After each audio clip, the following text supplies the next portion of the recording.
किसी भी धार्मिक, सामाजिक या राजनीतिक किसी भी आयोजन का जब भी प्रारंभ होता है तो लोगों के मन में बहुत सारे प्रश्न होते हैं और लोग ये सोचते हैं कि यह आयोजन आखिर क्यों हो रहा है।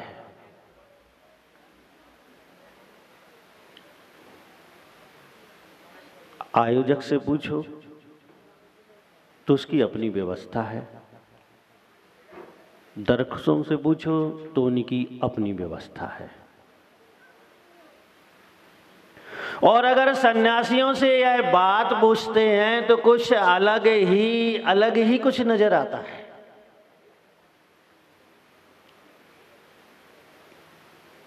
एक व्यक्ति प्रातःकाल मुझसे पूछा कि ये क्यों हो रहा है।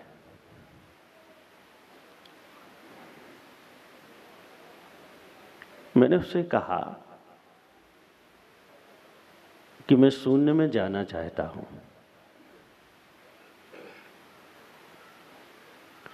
मैं जीरो पोजीशन पर पहुंचना चाहता हूं, इसीलिए इतने बड़े कार्यक्रम का आयोजन हो रहा है। जीरो,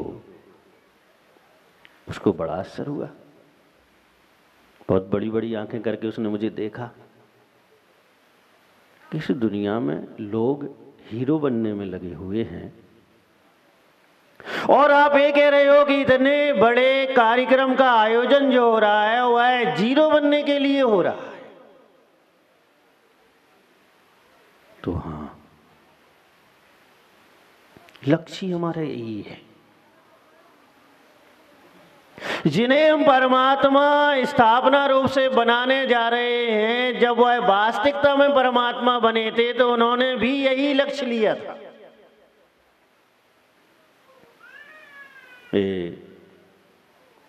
क्षेत्र पर महाअतिशय के साथ विराजमान जो शांतिनाथ भगवान हैं, इन्होंने भी यही लक्ष्य लिया था। और उन्होंने भी ये मार्ग जहां भी ग्रहण किया था तो एक ही लक्ष्य लेकर ग्रहण किया था कि मैं जीरो हो जाऊं।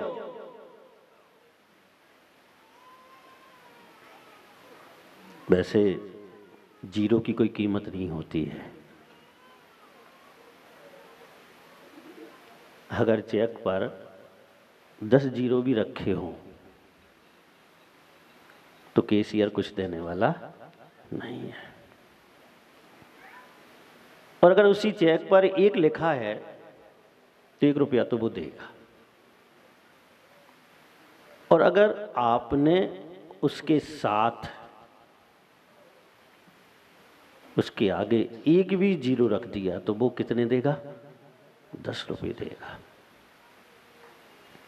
और अगर आपने 1 और रख दिया तो सीधे 100 देगा, और 1 और रख दिया तो 1000 देगा सीधे। कीमत अंक की जीरो ने बढ़ाई। और जैन दर्शन ये कहता है कि आत्मा का उत्थान, आत्मा की कीमत, आत्मा का विकास और आत्मा का अध्यात्म में लवलीन होना वह जीरो के हाथ में ही है। जब तक वह जीव, वह आत्मा जीरो में नहीं पहुंचेगी तब तक वह अध्यात्म का आनंद नहीं उठा सकती। प्रवचन सार में ब्रह्मदेव सूरी टीका में लिखते हैं कि सच्चा परमात्मा कौन है, क्योंकि दुनिया में होड़ है कि ये परमात्मा है, ये परमात्मा है, ये परमात्मा है, ये परमात्मा है। और परमात्माओं की तो इस पंचम काल में गिनती नहीं है। नए नए रोज रोज एक न एक परमात्मा पैदा हो रहा है। चार विशेषताएं लोगों ने कहीं भी किसी भी समय इकट्ठी की और वहां पर एक परमात्मा का नाम दे दिया और लोग उसके पीछे भागने लग गए। ऐसी स्थिति में प्रश्न उठता है कि वास्तविकता में परमात्मा कौन है? तो आचार्य कहते हैं जो विभाव से जीरो है वही सच्चा परमात्मा है।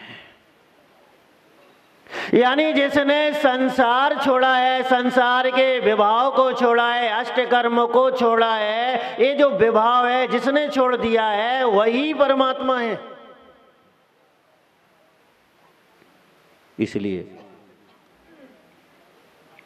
ये आयोजन जीरो बनने के लिए है। हमें रागद्वेष छोड़ना है, हमें अष्ट कर्म छोड़ना है, हमारी वह प्रवृत्तियां हमें छोड़ना है जो हमारे आत्महित में नहीं है। इसीलिए यह आयोजन है। आज प्रारंभिक दिन है, मौसम भी थोड़ा सा क्या साथ दे रहा है कि नहीं दे रहा है? दे रहा है, क्योंकि उष्ण की अपेक्षा शीत अच्छा होता है। अब जिनमें सहन शक्ति नहीं होती है वो कहते हैं कि शीत अच्छा नहीं होता, उष्ण अच्छा होता है। लेकिन जिसमें शक्ति होती है, और हमें करना क्या है? हमें शक्ति को जागृत करना है। यानी उन पाषाणों में परमात्मा शक्ति को जागृत करना है हमें।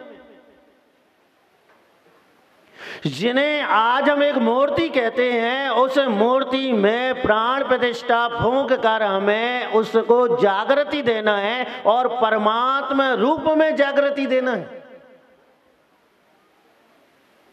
और साथ ही साथ प्रैक्टिकल देखना है। आचार्य कहते हैं मुख्य लक्ष्य तो यह है कि मैं परमात्मा कैसे बनूंगा। जिन बिंब को परमात्मा बनते हुए देखकर यह एहसास होना चाहिए, ये अनुभूति होना चाहिए कि मैं भी इसी तरह परमात्मा बनूंगा। और एक ही लक्ष्य है कि ये प्रैक्टिकल जो हम कर रहे हैं जिन बिंबों पर, वो इसलिए कर रहे हैं कि हमारी आत्म शक्ति जो परमात्मा बनने की है, हम उसे एक ना एक दिन, एक ना एक भाव में प्रकट कर सके। और यही साधन है उस परमात्मा शक्ति से पहचानने के, यही साधन है। इसलिए इस कार्य का, इस आयोजन का यही हमारा प्रयोजन है कि जैसे एक पाषाण मंत्रों से, एक पाषाण उन प्राण प्रतिष्ठाओं से परमात्मा का रूप ले लेता है, वैसे ही धार्मिक समीचीन पुरुषार्थ के द्वारा, संयम रूपी पुरुषार्थ के द्वारा एक आत्मा भी परमात्मा में बदल जाती है। भव्य आत्माओं, अब तो प्रारंभ हो गया है और 6 दिन तक हम समझते ही रहेंगे। आज प्रसन्नमती माता जी का दीक्षा दिवस है। 26 वर्ष हो गए उनको संयम धारण किए हुए हैं। कठिन मार्ग पर देर तक चलना बहुत अच्छी बात है। फूलों पे तो सब चल लेते हैं और देर तक चल सकते हैं, लेकिन कांटों पर देर तक चलते रहना ये बहुत बहुत संयम के प्रति रुचि का भाव होता है। क्योंकि जैसे हाथ में पारा आता है और वो तैयार रहता है कि कब यह हाथ थोड़ा सा बैलेंस हो जाए तो मैं नीचे गिर जाऊं। और इस पंचम काल संयमी धारी पर दृष्टि डाले रहता है, कभी थोड़ा सा अनबैलेंस हो और मैं संयम का घात कर दूं। और ऐसे दुर्धर काल में संयम को निर्बाध रूप तक दीर्घ काल तक निर्वाह करते रहना, ये बहुत अच्छी बात है, बहुत अच्छी बात है। मैं माता जी को शुभ भावना प्रेषित करता हूं कि 25 पूरे हुए हैं, 26 हुए हैं और 50 भी आप पूरे इस संयम के आप कर लें। आचार्य विद्यासागर जी की शिष्या हैं वो, उनका वरद हस्त तो उनके ऊपर है ही, अपनी भी शुभ भावनाएं और शुभ आशीर्वाद उन पर है। आर्यका बेनश्री माता जी का जन्म दिवस है। वैसे हम लोगों को जन्म दिवस से कोई प्रयोजन नहीं है, तो कितने जन्म दिवस मनाएंगे। प्रतिपल किसी अपेक्षा से हम मर रहे हैं और प्रतिपल हम किसी अपेक्षा से जन्म ले रहे हैं। नए विभाग कर जब देखते हैं तो बहुत सारे जन्म हैं और बहुत सारी मृत्यु है। फिर भी जन्म वही सार्थक है जो उपहार में संयम को देते हैं। नकारा नहीं जा सकता जन्म को, क्योंकि यही जन्म अगर नारकियों के बीच में हो गया होता तो संयम हाथ नहीं लगता। यही जन्म देवों के बीच में होता तो संयम हाथ नहीं लगता। और यही जन्म त्रिंचों के बीच में हो गया होता तो सीमित संयम हाथ में लगता। लेकिन मनुष्यों के बीच में हो गया तो इस संयम उपहार में गुरु द्वारा प्रदत्त हो गया। और इस संयम को जो धारण कर लेता है और जीवन में पालन करता है वह धन्य होता है, उसका जन्म भी धन्य हो जाता है। मैं उन्हें भी आशीर्वाद शुभभावना प्रेषित करता हूं कि जन्म की सार्थकता मात्र संयम में है और किसी में भी नहीं है। वो हमारे ही गुरुदेव की आचार्य विरागसागर जी महाराज की शिष्या हैं, उनका वरदहस्त उनके ऊपर है ही। मैं भी उन्हें शुभ भावना शुभ आशीर्वाद प्रेषित करता हूँ। और आप सबसे इस अवसर पर एक बात कहना चाहता हूँ। बाहर की बहुत सी चीज़ें हम भेंट कर देते हैं, शास्त्र भेंट कर देते हैं, पीछी कमंडल भेंट कर देते हैं, वो हैं तो उनको वस्त्र भेंट भी करती है आपने। लेकिन इन अवसरों में हमें अपने आप को भी कुछ भेंट करना चाहिए। दूसरों को भेंट देना आसान है, सिर्फ जेब में हाथ डालना है, कुछ रुपए पैसे निकालना है और वस्तु लो और दूसरे को दे दो, बहुत आसान है। लेकिन स्वयं को भेंट करना बहुत कठिन काम है, क्योंकि जब स्वयं को भेंट दी जाती है तो वह संयम से जुड़ी होती है, वह त्याग से जुड़ी होती है, वह धर्म से जुड़ी होती है। और जब वह त्याग से जुड़ी होती है तो अपने आप को सबसे विशिष्ट अगर कोई उपहार है तो वह त्याग रूप में ही हमें देना चाहिए। होना तो ये चाहिए कि गृहस्थ का प्रातः काल जब प्रारंभ हो तो वह अपने आप को सबसे पहले संयम यानी त्याग नियम भेंट करे और उठते साथ संकल्प ले ले कि आज मैं एक ऐसा संकल्प धारण करता हूं कि जो कल तक करता था वो आज नहीं करूंगा। धन्य हो जाएगा उसका जीवन। आत्मा मजबूर हो जाएगी संयम को ग्रहण करने के लिए, क्योंकि वह संयम से इतनी प्रभावित होगी कि अवसर आने पर वह अपने आप को इस महासंयम को भी दे सकता है। भव्य आत्माओं, इस संसार में सब सुलभ है, दुर्लभ तो मात्र एक संयम है। और जिसे मिल जाता है, रत्न जिसे मिल जाता है, वह तो इस संसार में रहकर भी संसार से मुक्त होने की राह खोज लेता है। भव्य आत्माओं, हम आहार जी सिद्ध क्षेत्र पर बैठे हुए हैं।